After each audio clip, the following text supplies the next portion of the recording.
4 రోజులుగా కురుస్తున్నటువంటి వర్షాల కారణంగా సంగారెడ్డి జిల్లా అమీర్పూర్ పరిధిలోని బందం చెరువు నిండిపోయి కాలువలు గుండా నీరు ప్రవహిస్తుంది. ఈ ప్రభావంతో శుభం కాలనీలోని కాలువలు ఉప్పొంగి రోడ్లపైకి నీరు చేరింది. రహదారులు మునిగిపోవడంతో స్థానికులు రాకపోకలకు తీవ్ర ఇబ్బందులు పడుతున్నారు. ఈ నేపథ్యంలో హైడ్రా అధికారులు కాలనీకి చేరుకుని ప్రత్యక్షంగా సమస్యలను పరిశీలించారు.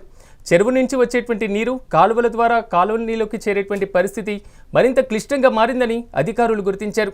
ఇక కాలువలను ఎవరైనా మూసివేస్తే వారిపైన కఠిన చర్యలు తప్పవని హెచ్చరించారు. సమస్య పరిష్కారానికి తక్షణ చర్యలు తీసుకుంటామని భరోసా ఇచ్చారు.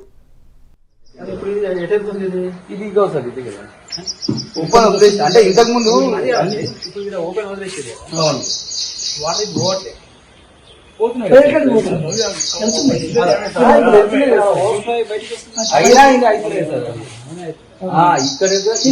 వాటర్ వెళ్తుండే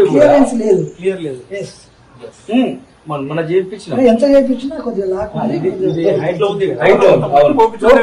ఇంకోటి ఈ పని కూడా మొన్న చేసి మొన్న మూసేద్దాం అనుకుంటే నా వీడియోస్ కూడా ఉన్నాయి. మేము ఇక్కడ నుంచి అరిచిపోయి గొడవ పడితే ఆపేస్తాం.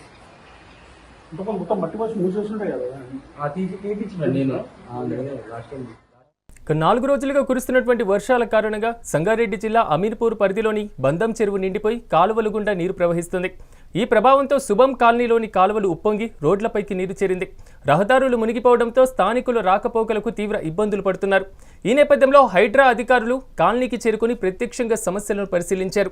చెరువు నుంచి వచ్చేటువంటి నీరు కాలువల ద్వారా కాలనీలోకి చేరేటువంటి పరిస్థితి మరింత క్లిష్టంగా మారిందని అధికారులు గుర్తించారు. ఇక కాలువలను ఎవరైనా మూసివేస్తే వారిపైన కఠిన చర్యలు తప్పవని హెచ్చరించారు. సమస్య పరిష్కారానికి తక్షణ చర్యలు తీసుకుంటామని భరోసా ఇచ్చారు.